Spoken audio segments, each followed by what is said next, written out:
Olá pessoal, eu sou João Botega, promotor de justiça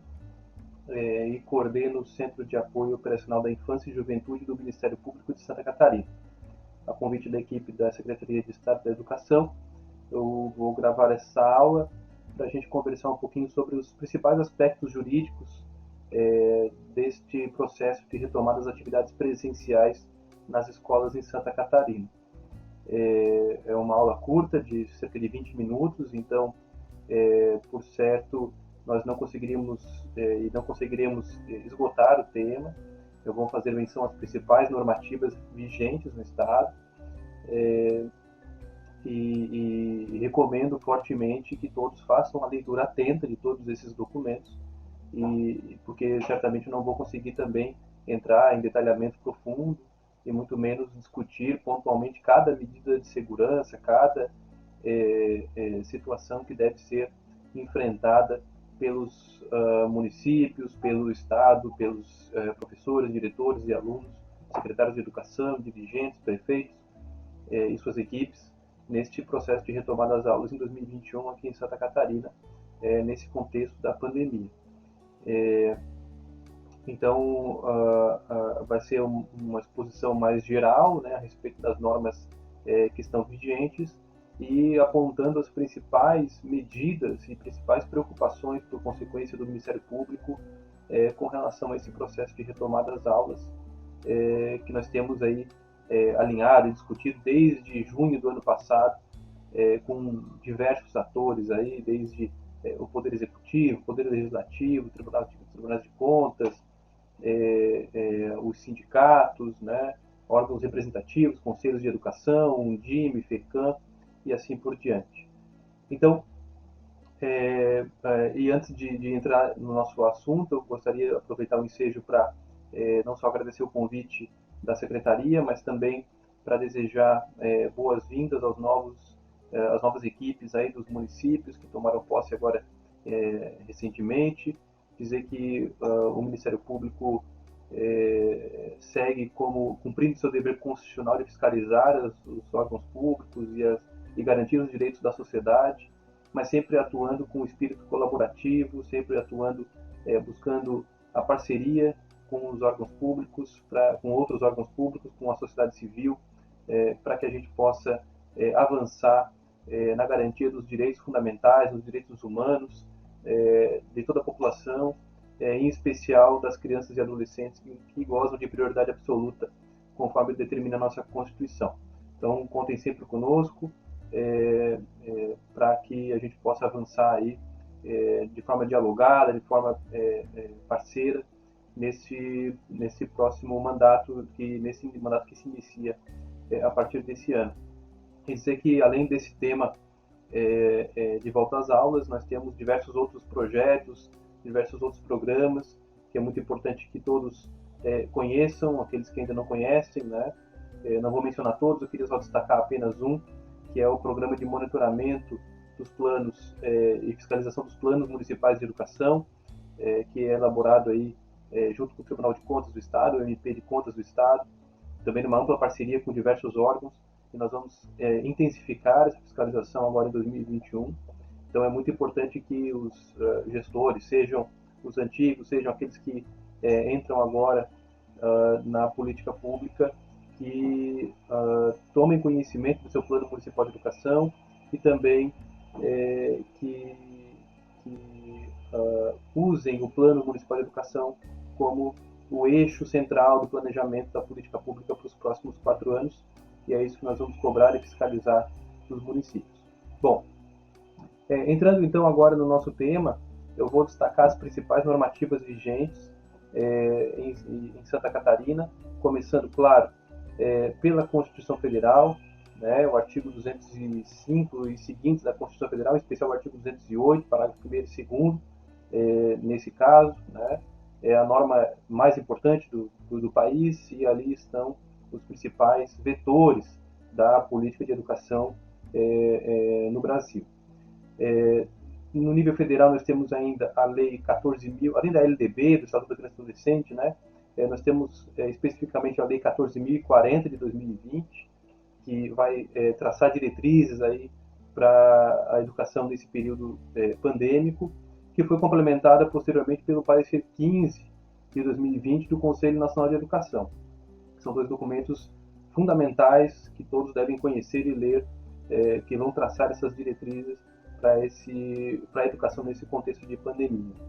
Em Santa Catarina, especificamente, sobre a volta às aulas, nós temos a Lei Estadual 18.032 de 2020. Esta lei é a lei que define como essencial as atividades educacionais, aulas presenciais nas unidades das redes públicas, rede pública e privada de ensino municipal, estadual e federal, relacionadas à educação infantil, ensino fundamental, nível médio, EJA,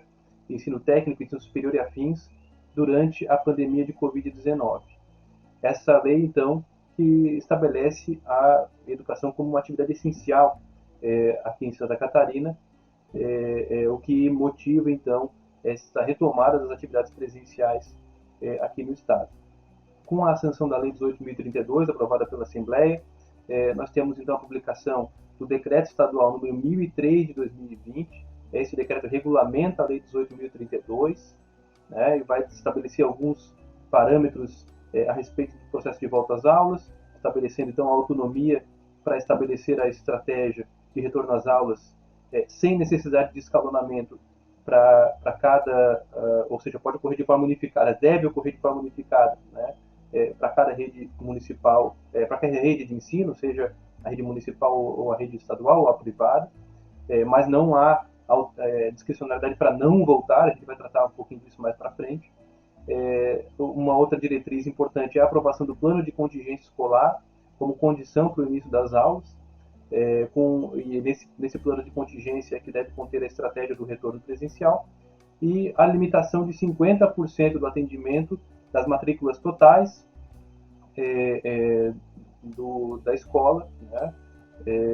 para a limitação de 50% do atendimento apenas nas regiões de risco potencial gravíssimo. Né? Nas outras regiões, nos outros níveis de risco, o retorno está liberado com 100% dos alunos, desde que cumpridas as normativas, como a questão do distanciamento social, né, de 1,5 metro, que é algumas condições que vão estabelecer, então, as estratégias para esse retorno. Posteriormente, então, ao Decreto 1003, nós temos a portaria conjunta, Secretaria de Estado de Saúde, Secretaria de Estado de Educação e Defesa Civil do Estado, a portaria número 983 de 2020. Esta portaria que vai regulamentar e detalhar, então, a Lei 18.032, o Decreto 1003, e vai estabelecer, então, os protocolos de biossegurança para o retorno às atividades presenciais, que são aqueles 8 cadernos de diretrizes que foram construídas, né, para esse retorno seguro, e também que compõem o plano de contingência estadual. E é nesse documento que consta, então, que a uma limitação importante que pode influenciar diretamente a capacidade de cada escola, né, para esse retorno, que é o distanciamento mínimo de 1,5 metro entre as pessoas. Então é muito importante que as escolas realizem, então, as medidas necessárias para determinar qual é a capacidade máxima dos espaços, né, de cada sala de aula, a fim de verificar se será necessário duplicar as turmas ou estabelecer o revezamento a fim de atender a todos os estudantes. Bom, dito isso, né, como eu mencionei anteriormente, é muito importante que todos leiam com muita atenção todas essas normativas. A portaria 983, ela vai trazer com muito detalhamento a questão das medidas sanitárias que devem ser adotadas, né? Lembrando que, além do distanciamento, do álcool gel, da medição, aferição de temperatura, que todas as escolas, todas as salas de aula sejam muito bem arejadas, né? Com que o ar possa circular aí dentro da sala de aula para evitar a contaminação de alunos e professores. Bom, indo um pouquinho adiante, então eu queria chamar a atenção a respeito dos principais aspectos dessas normativas, né? O primeiro deles é com relação à obrigatoriedade, né, do retorno presencial em todos os municípios, garantindo o direito de opção dos pais, né, e garantindo também que os alunos e professores que comprovadamente façam parte do grupo de risco, que eles também permaneçam no ensino remoto. Então, É muito importante que o município se organize para esse retorno, contemplando a modalidade presencial, a modalidade híbrida e o ensino remoto para aqueles alunos cujos pais não se sintam seguros para o retorno ou que fazem parte do grupo de risco. Tudo isso deve estar dentro deste planejamento, que é o plano municipal, o plano de contingência municipal e o plano de contingência de cada escola, seja municipal, seja estadual, pública ou privada. Bom, por que, que o retorno presencial, agora no primeiro dia letivo deste ano, é obrigatório? Porque o artigo 208, parágrafo 1º da Constituição, reconhece na educação um direito público subjetivo da criança e do adolescente, de modo que, uma vez autorizado o retorno das aulas presenciais, mesmo que híbrido, com revezamento, cumprindo os protocolos estabelecidos, não está mais na esfera da discricionariedade do gestor da educação ou prefeito municipal a não reabertura das escolas, pois desaparece o fundamento jurídico que levou ao ensino remoto, que é a necessidade sanitária, né? Respeitando-se, claro, o direito de opção dos pais. Mas se a autoridade sanitária, no caso o secretário de saúde, né, a partir das leis, das normativas vigentes, estabeleceu que é possível este retorno presencial, com segurança, com o cumprimento dos protocolos, não há mais fundamento jurídico, não há mais lei que permita que o município ou uma escola em especial permaneça apenas com o ensino remoto. Isso está previsto na Constituição Federal, artigo 208, parágrafo 1º, na Lei Estadual 18.032, que eu já mencionei, e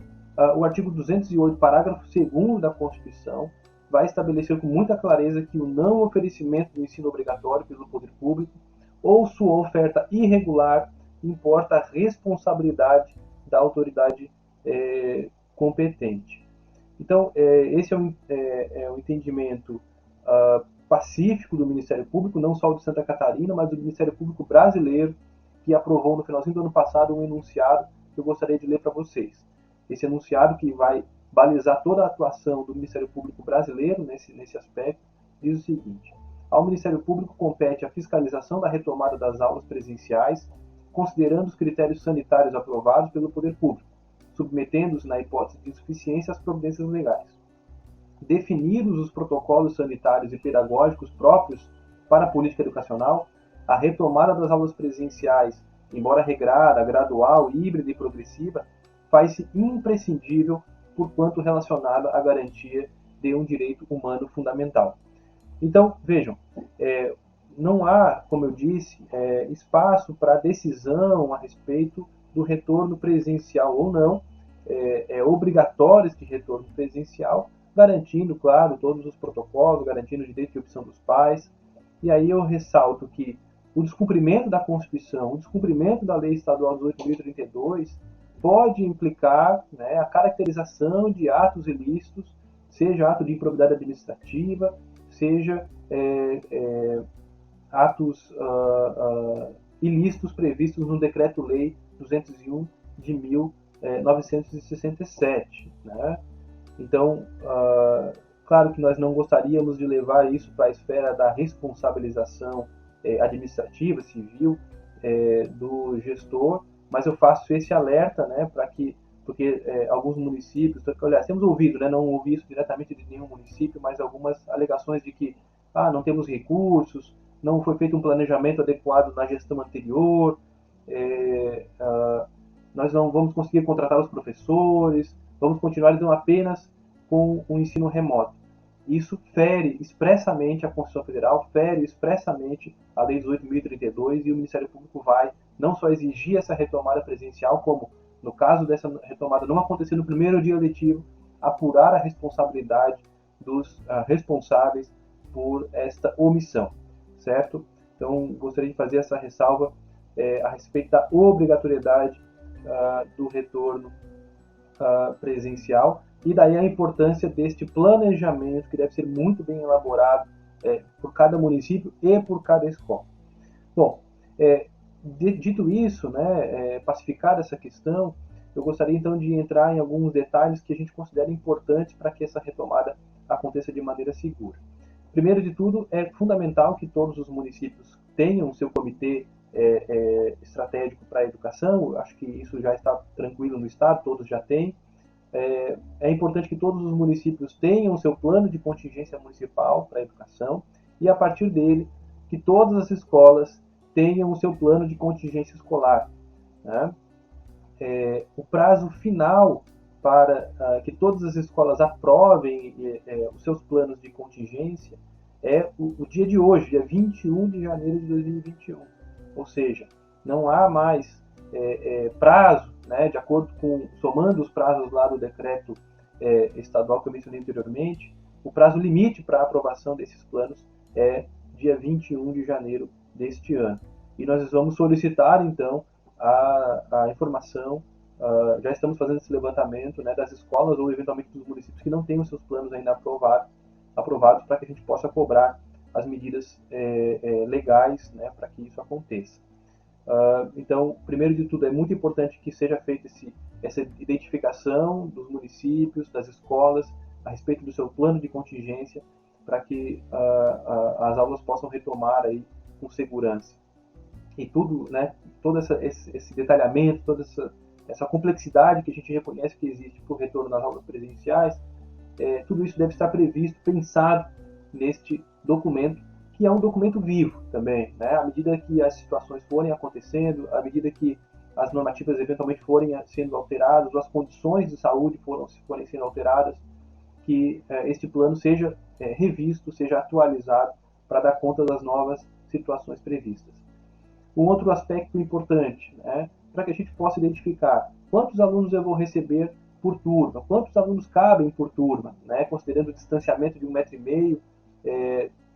que é obrigatório em todos os níveis de risco, né, apenas no nível gravíssimo que tem que ter a limitação de 50%, nos outros níveis não há limitação de 50%, né, você pode atender até 100% dos alunos desde que consiga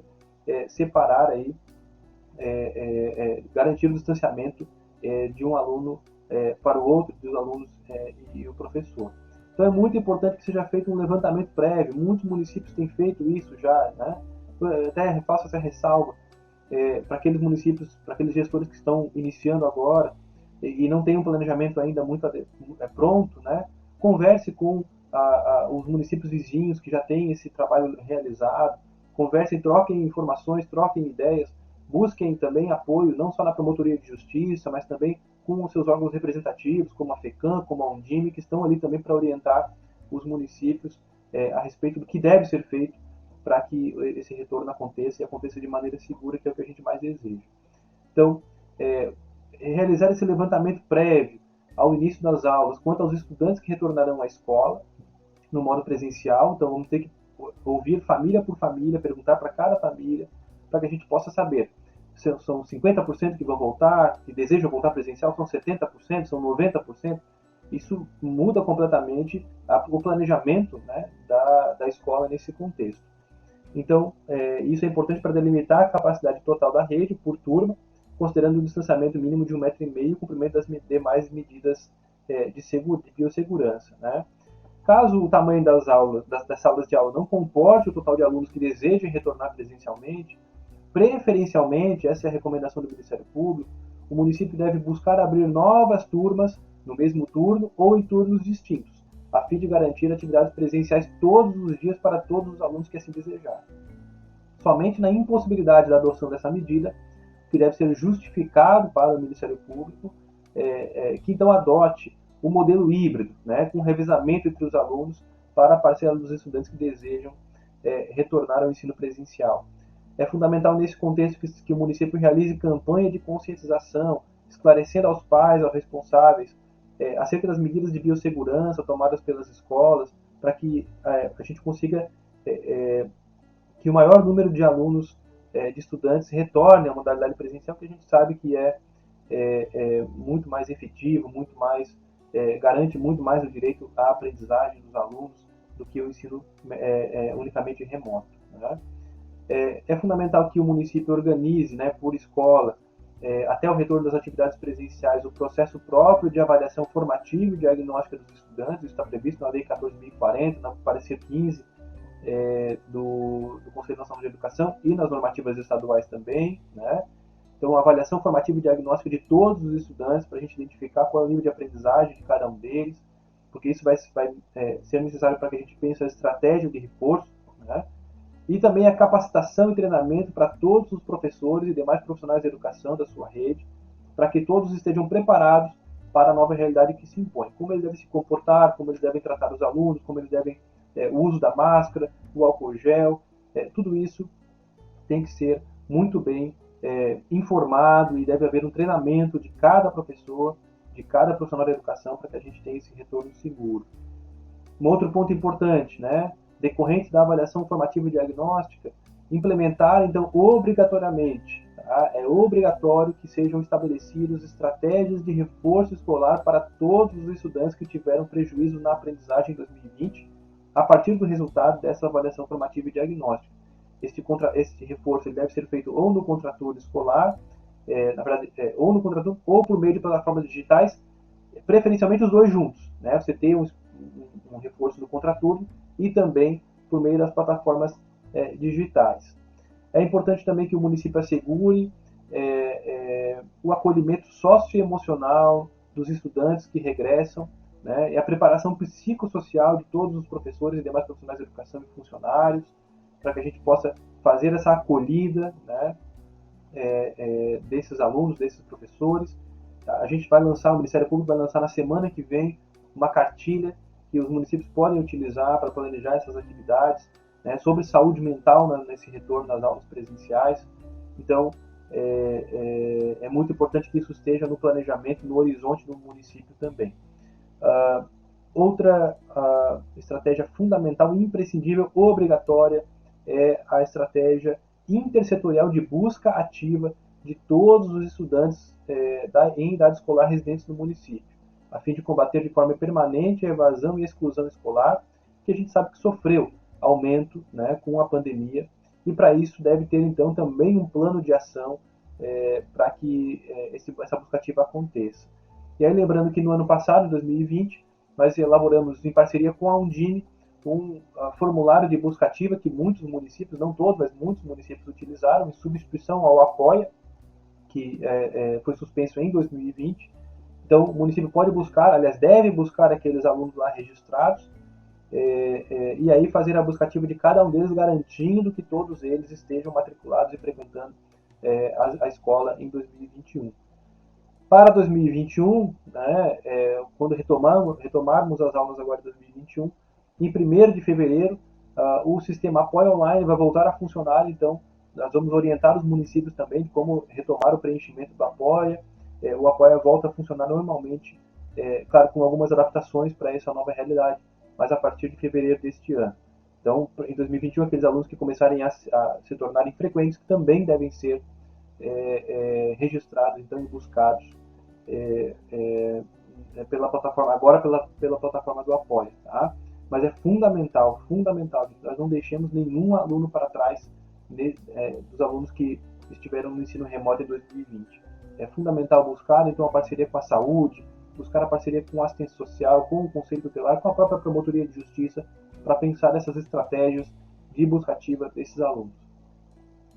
Uma outra estratégia importantíssima, né, aliás, uma outra medida importantíssima é o direito de opção dos pais, né? Eles têm a faculdade de permanecer, né, com as atividades não presenciais de maneira exclusiva, e para isso devem assinar um termo de responsabilidade, que ele deve ser renovado a cada 15 dias,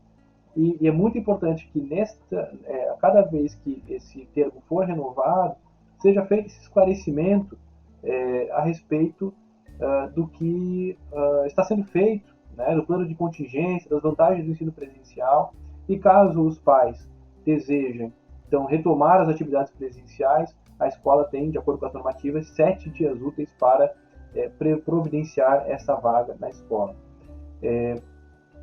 Com relação aos alunos e professores que comprovadamente integrem o grupo de risco, eles devem ser mantidos no ensino remoto, garantindo a esses estudantes, né, a continuidade do fornecimento de alimentação por meio dos kits de alimentação. Isso que já, né, esses kits que já eram fornecidos em 2020 devem ser mantidos para esses alunos que permanecerão no ensino remoto, ou para aqueles que estarão no ensino híbrido naquela semana, por exemplo, que não estará no ensino presencial, ele deve também receber o kit alimentação. É muito importante que o município defina, né, já deve ter definido a data né, fixada para o início do ano letivo, e o calendário escolar, lembrando que os 200 dias letivos devem ser cumpridos em 2021, e também que haja uma articulação, né, com a saúde, sobretudo com a vigilância sanitária, para que os planos de contingência municipal, os planos escolares e todos os protocolos de biossegurança previstos nas normativas e nos 8 cadernos de diretrizes de retorno às aulas sejam rigorosamente cumpridas, e o Ministério Público vai também fiscalizar o cumprimento dessas medidas de biossegurança. Então, talvez não, é fundamental, né, que seja estabelecido um cronograma aí, eventualmente, de visitas periódicas da Vigilância Sanitária Municipal, de preferência sem aviso prévio, né, para que a vigilância faça, então, fiscalizações periódicas aí em cada uma das escolas, seja na pública ou privada, para a gente ver se todos os protocolos estão sendo devidamente cumpridos. Bom, esses eram os principais aspectos que eu gostaria de ressaltar para vocês. Meu tempo já se esgotou, inclusive, mas reforçar que nós compreendemos que é um processo complexo, compreendemos que é um processo que não é simples de ser implementado, mas não há, né, como eu já reforcei, alternativa senão o retorno às atividades presenciais em todos os municípios para aqueles alunos que assim desejam, né? Dizer que o Ministério Público continuará atento, né, a todas as medidas tomadas, acompanhará esse processo de retomada das atividades presenciais muito de perto, né, sempre tentando o diálogo, sempre tentando buscar o consenso, né, com o município, com as escolas, com a Secretaria de Educação, mas também não se furtará de tomar as medidas extrajudiciais ou mesmo judiciais para que as atividades escolares sejam retomadas com todos os protocolos sendo seguidos rigorosamente e, eventualmente, na omissão do município, buscará a responsabilização daqueles agentes que, assim, que procederem de maneira omissa ou desidiosa nesse processo de retomada das aulas. Esperamos que isso não seja necessário, estamos confiantes de que todo esse processo está sendo muito bem conduzido e que nós teremos, sim, uma retomada segura das atividades presenciais em Santa Catarina, porque isso é o melhor para as crianças, para os adolescentes, isso é melhor para a sociedade. Então, é muito importante que este processo seja conduzido de maneira muito profissional, muito técnica, e com muito planejamento, com muita governança desse processo, muito diálogo, né? E o Ministério Público fica, então, à disposição para esse diálogo também. Era isso que eu tinha para passar para vocês. A gente fica à disposição, ressaltando que, né, eu não entrei em detalhes, né, das normativas, apenas fiz as principais pontuações aí, das principais normativas. Então, ressalta a importância de que todos façam a leitura dessas normativas com bastante cuidado, façam o seu planejamento de forma bastante estruturada e dialoguem, né, procurem a Promotoria de Justiça da sua comarca para que todos esses pormenores aí sejam bem esclarecidos e sejam de fato executados para o bem da nossa sociedade. Muito obrigado, obrigado pela atenção e até a próxima.